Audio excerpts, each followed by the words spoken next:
Everyone in the neighborhood had seen her before, the sharp suit, the clipped tone, the way she walked through the gates like she owned the streets. But nobody saw what was coming that morning. Not me, not anyone. She knocked on my door with a folder clutched to her chest, the kind of folder that screams authority before a word is even spoken. Her smile was tight, polite, but there was fire behind it. I didn't know yet that fire was aimed right at me. "Good morning," she said. "I just wanted to discuss something important about the lake." The lake, our lake.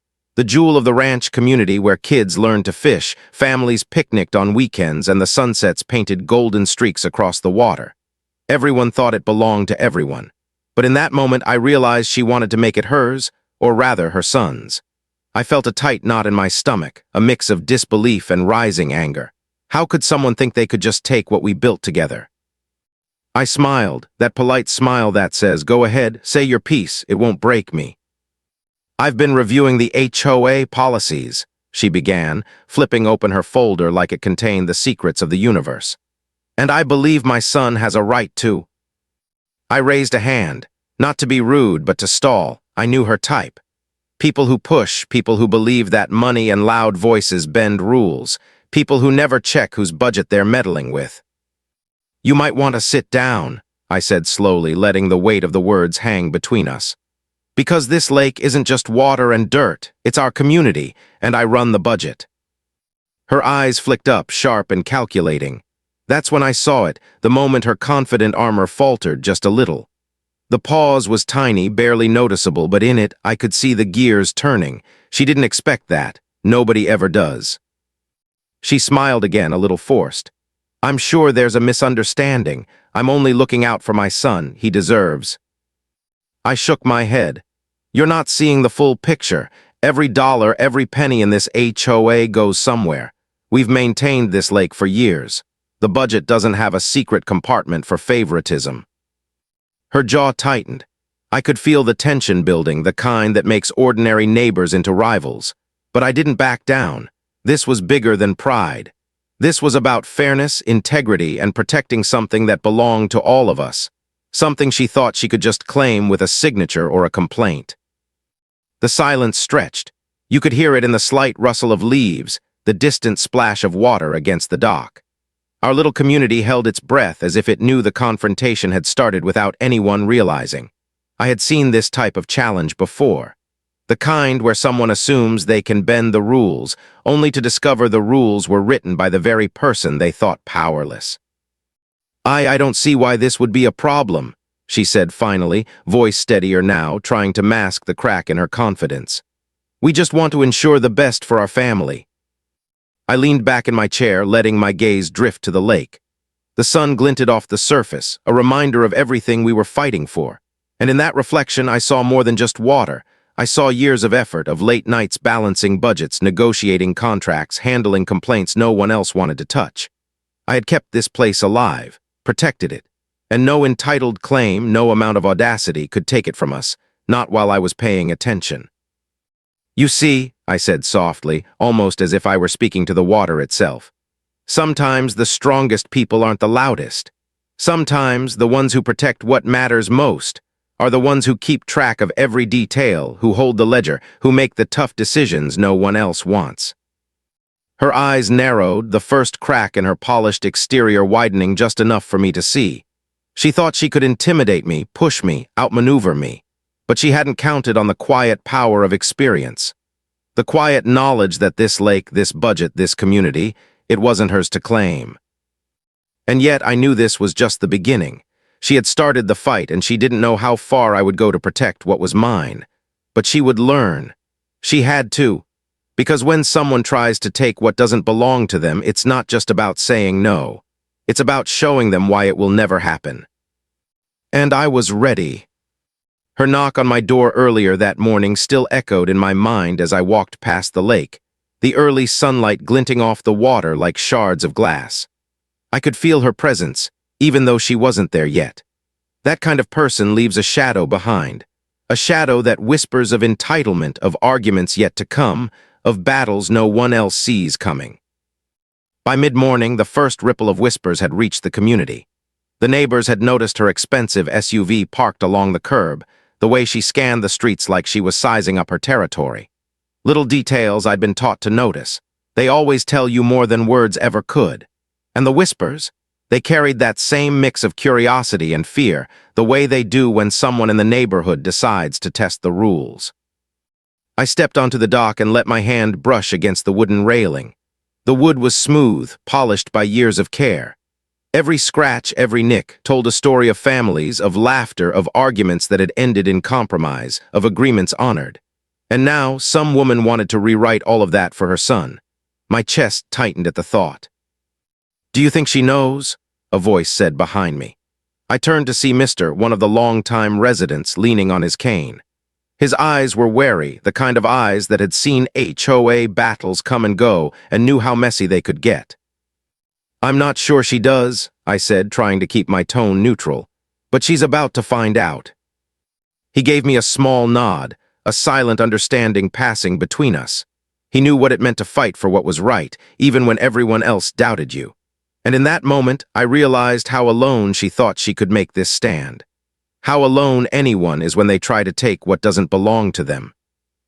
Later that afternoon, she returned, this time with more documents, a binder so thick it looked like it could sink the lake itself. She waved it around as if brandishing a sword, her voice sharp and deliberate. "I've reviewed the bylaws. My son has the right to." I held up my hand again, feeling the same tight knot in my stomach from that morning. "You've reviewed the bylaws," I said slowly, letting the words linger. "But you haven't reviewed the budget. You haven't seen how every dollar is allocated. Every maintenance fee, every reserve, every planned improvement, everything is accounted for. And that includes this lake." Her face flickered, the first real crack in her armor. She had assumed the fight would be about entitlement, about words on paper. She didn't realize it would be about understanding the mechanisms behind them. That's the thing about power. It isn't always the loudest voice in the room. Sometimes it's the one who knows how the system works, who holds the threads everyone else pulls on. "Why are you so involved?" she asked finally, frustration creeping into her tone. "It's just a lake, just a community amenity. Surely you can step aside." I looked at her and for a moment I let myself imagine the world she thought she could create. A lake under her control, a community bending to her will, a son given privileges that no one else had. And then I felt the surge of anger, of pride, of determination. "Because it's not just a lake," I said, voice low but firm. "It's a home for families, a place where people feel safe, where they feel a part of something bigger than themselves, and I won't let you take that away for your son." "Not for anything." Her eyes narrowed, but something else flickered behind them. Hesitation, the kind that comes when someone realizes the person in front of them isn't bluffing. I had seen that look before in board meetings, in negotiations, in fights over the smallest HOA grievances that somehow became epic battles. It's the look of someone realizing they might have miscalculated. The sun dipped lower, painting the lake in molten gold and crimson streaks. I could feel the tension wrapping itself around the docks, around the trees, around the water itself. The neighborhood was holding its breath. The quiet power of accountability and preparation was stronger than her entitlement and ambition, and for the first time I saw her falter. But the fight wasn't over. I could see it in the way she straightened her shoulders, in the way she clenched her binder. She had already decided this wouldn't be the last attempt. And neither would I, because protecting what's right isn't about winning one argument. It's about standing, again and again, even when the other person refuses to see reason. And as the evening settled, the first shadows stretching across the water, I knew something important. This wasn't just a battle over a lake. It was a battle over respect, over fairness, over the idea that a community isn't owned by the loudest voice or the heaviest wallet. It belonged to those who nurtured it, who protected it, who understood its value beyond the surface. And I was ready to fight for that. The first time she cornered me in the HOA meeting room, I felt it in my bones, the way some people think victory is theirs before the fight even begins. She had that look, sharp and certain, the kind that makes everyone else shrink a little. But I didn't shrink. Not then, not ever. "Everyone, can we focus?" I said, trying to calm the room, but also to mark my ground. The board members shifted in their chairs, murmuring under their breath. They had seen this woman before, The entitlement, the persistence, the way she assumed she could bend rules that had been crafted carefully over decades. And now she was here at the center trying to rewrite the script. She cleared her throat, thumbing through her papers with the practiced ease of someone who thought preparation was power. "I've noticed discrepancies," she said, her voice smooth, calculated. "I believe my son's interests have been overlooked, and I'd like to—" I stopped her with a hand, letting the pause hang like fog over the room. Everyone froze with me. This wasn't just about confrontation, it was about timing, perception, and the subtle art of revealing truth. "Before we discuss anything," I said, my voice quiet but unwavering, "let's remember what this HOA is about. We don't make decisions for personal gain. We manage resources, we protect property, we serve this community." Her eyes narrowed, a flicker of annoyance breaking through the mask of politeness. "That's precisely why I'm here," she replied, "to ensure fairness." Fairness, she used the word as if it was a shield, as if it could cover the cracks in her entitlement. I smiled inwardly. She didn't know the first thing about the ledger I managed, about the careful balance of funds, the months of tracking expenses, the foresight that kept this community thriving while others faltered. "And you call this fairness?" I asked softly, leaning over the table. "Trying to claim a portion of the lake for one person while ignoring the hundreds who contribute to its care, that's not fairness, that's privilege." Her jaw tightened, the momentary doubt flashing across her face. I could see it, the first real hesitation. And yet she pressed on. That was her flaw. She believed persistence alone could rewrite reality. She didn't understand that some battles aren't won by volume or force. They're won by knowledge, patience, and quiet authority. By the end of the meeting, I had presented the numbers, the plans, the allocations, everything she hadn't expected. Every line item, every reserve fund, every contingency. It all reinforced the same point. There was no loophole, no secret clause, no hidden favor waiting for her son. She had underestimated the meticulousness of someone who truly manages a community, who carries its responsibility every single day. She left that meeting with a polite nod, but I could feel the tension in the air. The neighbors whispered as she walked out, some shaking their heads in disbelief, others curious about what would come next. But I knew this wasn't the end. It had barely begun. Over the next week, she tried every tactic she could think of. Emails, petitions, casual conversations by the mailbox, each attempt more desperate than the last.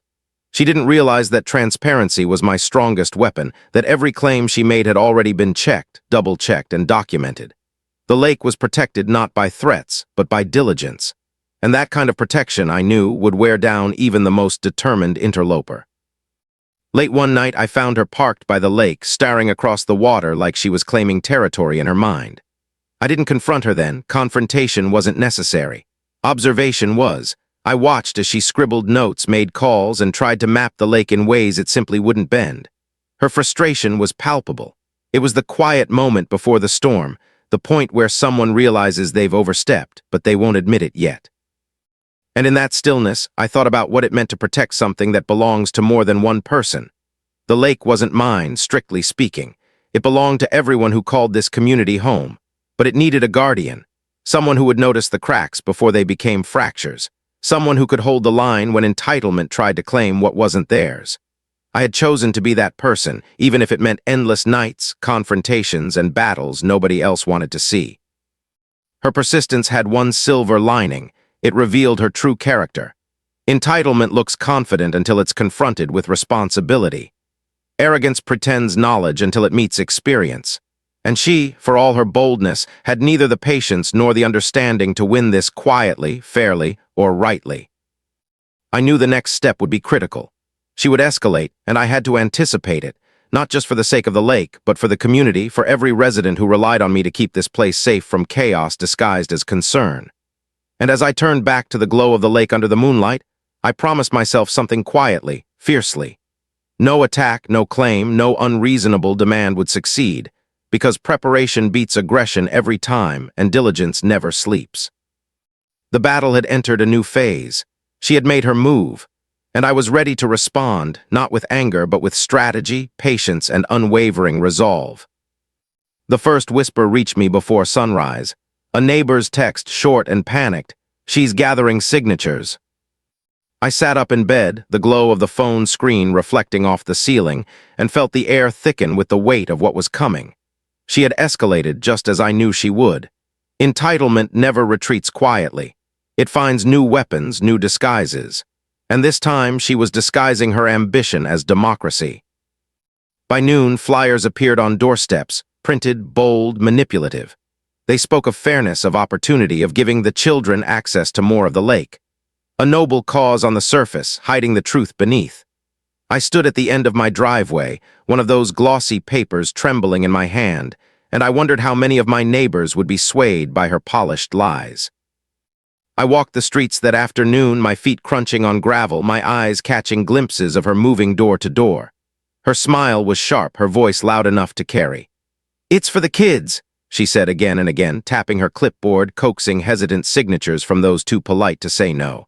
She played the role well, concerned mother, selfless neighbor. But I knew what sat behind her performance, possession, not generosity. "Why are you letting her do this?" a resident asked me quietly as I passed. The fear in his voice stung more than I expected. They thought I could stop her instantly, as if my position meant I could silence her ambition with a single word. But power doesn't work like that, not the kind that lasts. Real authority comes from patience, from letting the truth expose itself. That evening I called an emergency board session. The room felt heavier than usual, tension buzzing like static. She sat at the end of the table, her binder thicker than before, her smile polished like glass. She placed the petitions in front of her like they were trophies. "I have support," she announced. "The community wants this." Her words cut through the silence, but I didn't flinch. Instead, I opened my laptop and projected the budget onto the wall. Numbers filled the space: maintenance costs, insurance liabilities, reserve funds, legal obligations. A living document, more powerful than any flyer or signature sheet. "This," I said, tapping the screen, "is the truth. Every improvement, every repair, every protection for this lake is funded by all of us. If you want to carve out a piece for one person, then tell me, where do we cut? Whose safety net do we remove? Which families do we shortchange so one child can have more than the rest?" The silence that followed wasn't ordinary silence. It was the silence of realization, the silence of neighbors shifting in their chairs, eyes darting between me and her. They saw it now, the cracks in her performance, the selfishness hiding behind her petition. She tried to recover. "You're twisting this. I'm only asking for fairness." But her voice wavered just slightly. And in that tremor I heard something deeper, doubt.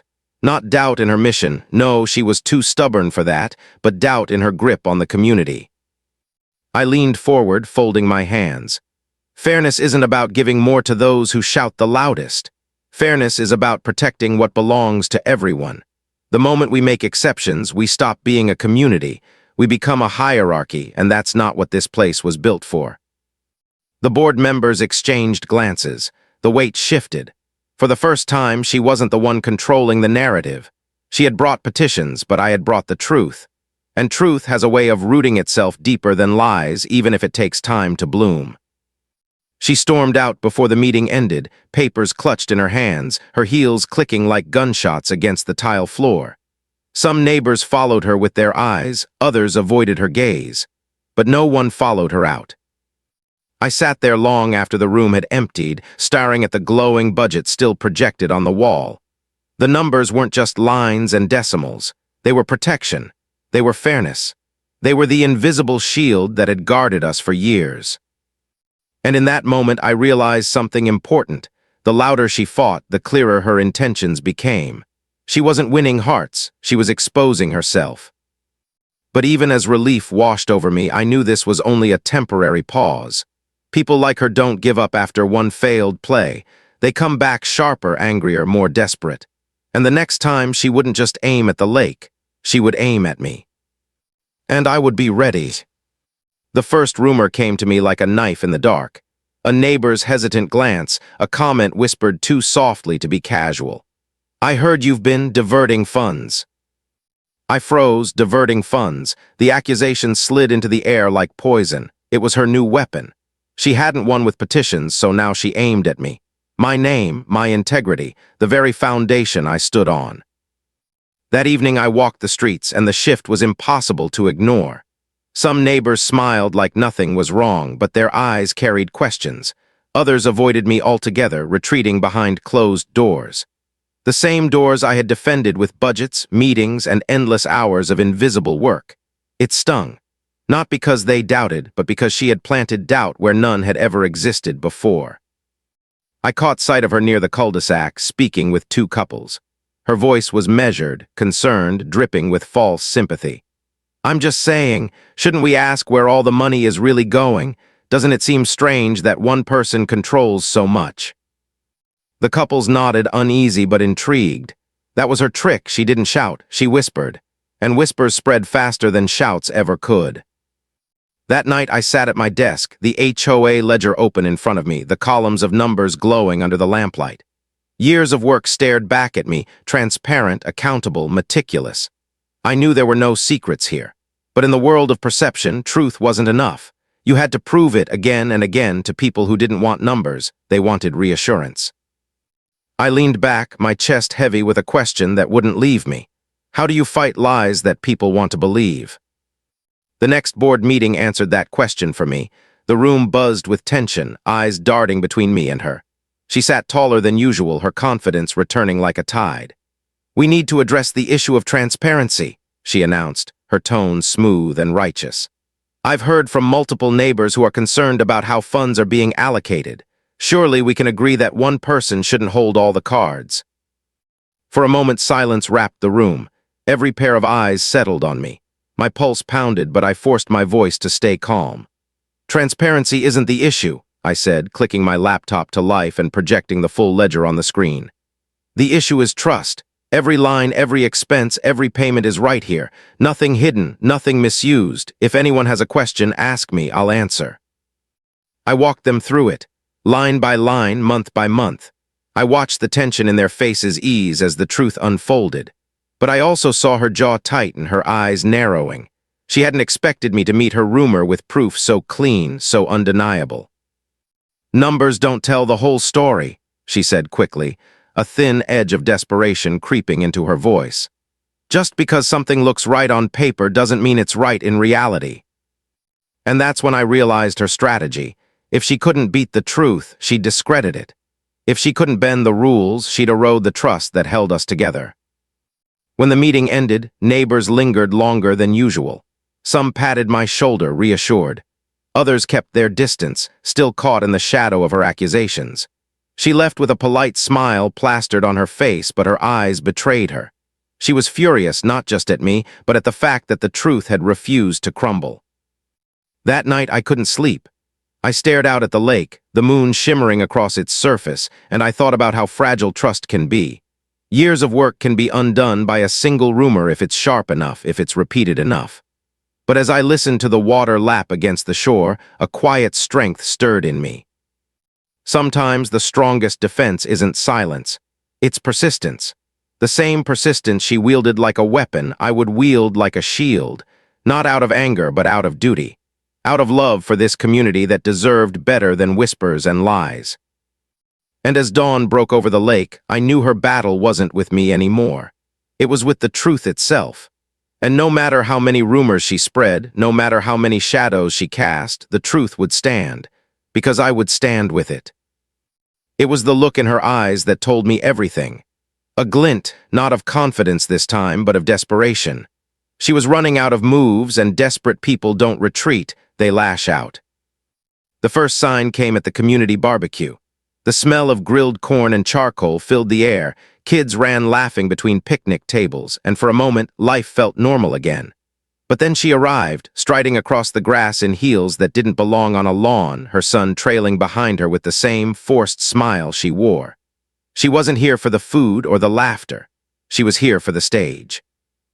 She raised her voice just enough to draw attention without seeming intentional. "It's a shame," she said, looking around, "that our lake isn't being managed fairly. Imagine how much better it could be if everyone had equal access." The conversations around her faltered, the hum of joy dimming into uneasy silence. Parents exchanged glances, unsure whether to engage or ignore.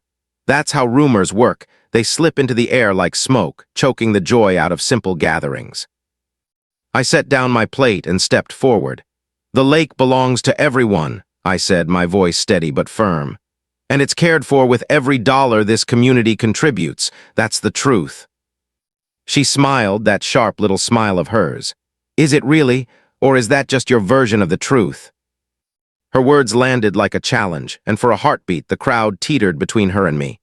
I felt the weight of every eye, the pulse of doubt she'd worked so hard to plant. But then I saw it, Mr. leaning on his cane, standing than usual. "He's managed this place for years," he said loudly, his voice carrying more weight than either of ours. "If you think you can do better, show us. Otherwise, stop tearing down the one person keeping this place together." The shift was instant. Neighbors nodded, murmurs of agreement spreading like ripples. She faltered, her smile straining, her eyes darting as if searching for a foothold that wasn't there. For the first time, she wasn't in control of the moment. But she didn't give up. Desperation never does. 2 days later, I found her standing at the edge of the lake with a group of residents, pointing across the water. "Do you see the algae?" she asked, her voice urgent, righteous. "That's mismanagement. That's neglect. This is why changes must be made." I walked over, the afternoon sun burning hot against my shoulders, and knelt at the water's edge. Yes, there was algae, but nothing unusual, nothing dangerous. I explained calmly, pointing out the seasonal changes, the regular treatments scheduled in the budget, the invoices already filed. "It's all planned for," I said. "The lake is healthy, and it stays that way because of careful management." Some nodded, others looked at her, waiting for her rebuttal. But this time she had none, only silence. And silence in moments like that is louder than any accusation. That night I thought about her son, the boy who had been dragged into this battle not of his making. I saw the way he hung his head at the barbecue, the way he avoided eye contact when she spoke too loudly. He hadn't asked for this. He just wanted to be a kid by the water. And it struck me that sometimes the fiercest battles are waged not for love, but for ego. Her ego was unraveling, thread by thread, and the community was beginning to see it. A week later, she tried one final, reckless move.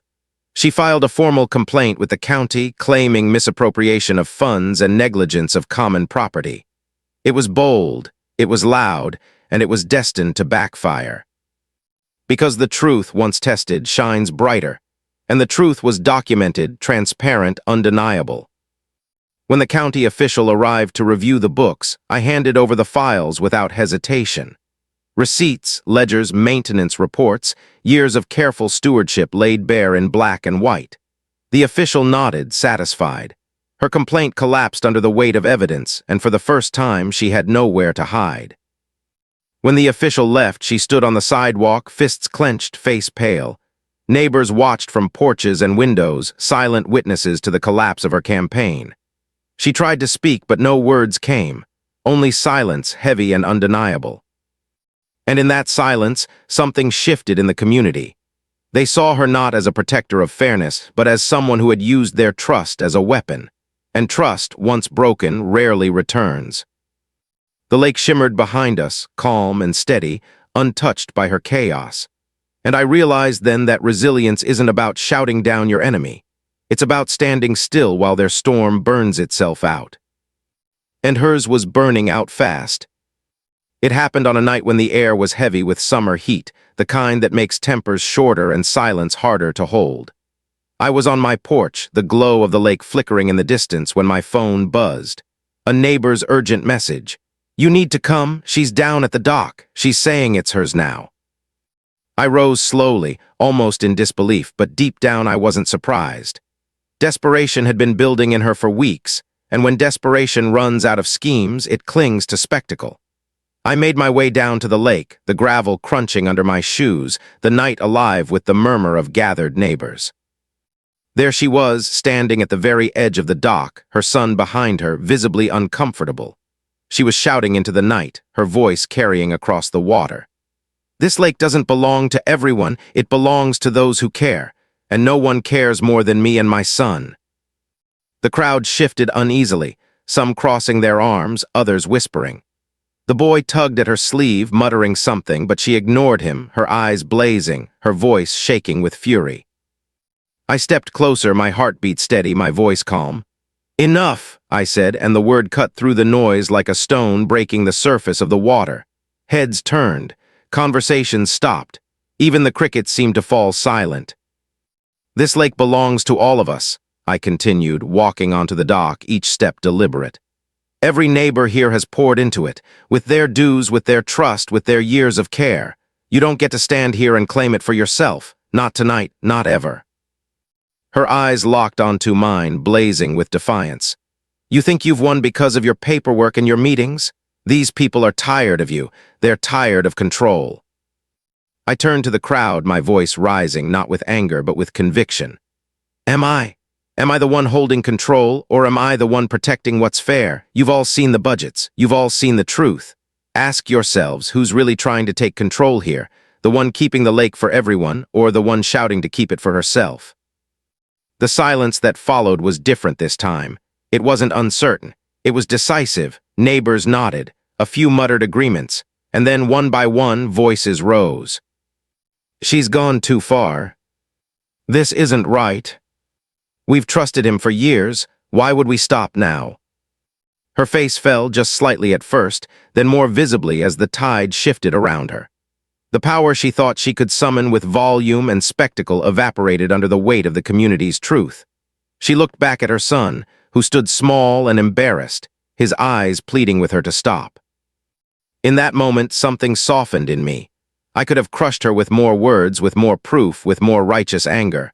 But I didn't, because sometimes victory isn't about destruction, it's about restraint. "Go home," I said gently, not just to her, but to the whole gathering. "This lake isn't a prize to be won, it's a gift to be shared. Let's not forget that." The crowd began to disperse, conversations resuming, lighter now, freer. Her son slipped away first, his footsteps quick on the dock. She followed slowly, her shoulders stiff, her pride wounded, her silence louder than her earlier shouts. When the dock was empty again, I stood alone, staring at the water. The surface rippled gently in the moonlight, as if the lake itself had exhaled after weeks of tension. I felt a weight lift from my chest, but not in triumph, more in relief, because battles like this don't leave you feeling victorious. They leave you humbled, reminded of how fragile trust can be and how fiercely it must be protected.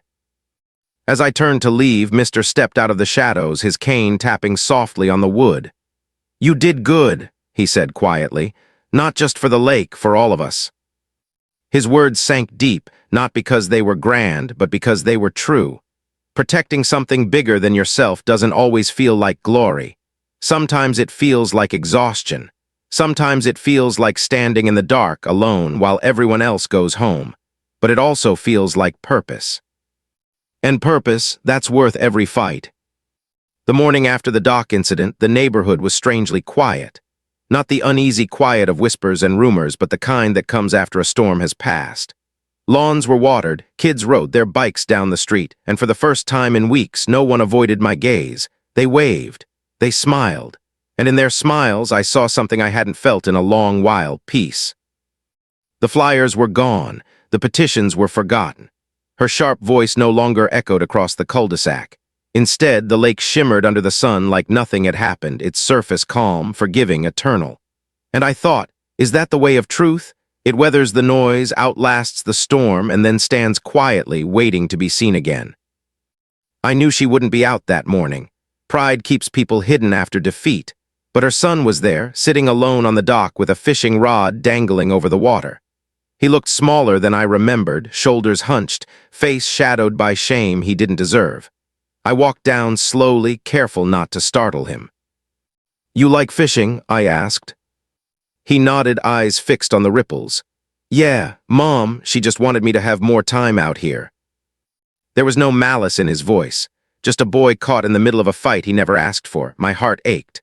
I lowered myself onto the dock beside him, the wood warm under the morning sun. "You know something," I said softly. "This lake doesn't belong to me. It doesn't belong to your mom. It belongs to all of us, which means it belongs to you too. You don't need anyone to fight for that. You're already a part of it." He glanced at me, hesitant, then gave a small, relieved smile. The kind that reminded me why I'd endured the long nights, the accusations, the rumors. This was what mattered. protecting a place where kids could smile without fear, where neighbors could trust without question. Later that week, the board voted unanimously to reaffirm the lake's status as a shared community property, with stricter safeguards in place to prevent personal claims in the future. The decision wasn't met with applause or celebration. It didn't need to be. It was quiet, steady, final. A closing of the door on weeks of chaos. As the meeting ended, I lingered in the empty room, the ledger still open in front of me. The numbers were the same as always, rows and columns, neat and precise. But now they felt heavier, not as a burden but as proof. Proof that diligence matters. Proof that truth, though fragile, can endure if you fight for it. Some neighbors came to me afterward, offering thanks. Others just nodded as they passed, their respect unspoken but felt. It was enough. Respect doesn't need to be loud. It just needs to be steady. I saw her only once more after that, weeks later at the grocery store. She avoided my eyes, her cart full, her son trailing behind her. For a moment I thought she might approach, might say something, an apology, a justification, anything. But she didn't. She simply passed by, her silence a reminder that some people carry their battles long after they've lost them. And I let her go, because not every fight needs a final word. Some endings are found in silence, in the choice to move forward rather than look back. That evening I sat by the lake as the sun dipped low, painting the water in fire and gold. The dock creaked under my weight, the breeze carried the scent of pine and earth, and I let myself finally breathe. The battles had taken their toll, yes, but they had also taught me something I'd never forget. Strength isn't in the shouting. It isn't in the petitions or the rumors or the spectacle. Strength is in the patience to endure, in the discipline to keep records clean, in the quiet determination to stand when others bend. Sometimes the strongest victories aren't celebrated. They're lived in the peace that follows. I watched as a family gathered by the shore, their laughter echoing across the water. Kids splashed in the shallows, their joy untainted by the storm that had almost stolen it. And I realized then that this was the real reward. Not proving her wrong, not winning a confrontation, but preserving something worth protecting. The lake didn't shine because of me. It shined because of all of us together, choosing fairness over favoritism, truth over noise. And as the last light dipped behind the horizon, I whispered to myself, almost as a vow, this lake will always belong to everyone, and as long as I draw breath, I'll make sure of it. If you enjoyed this story, don't forget to subscribe and join us for the next mystery on HOA Hunter Stories.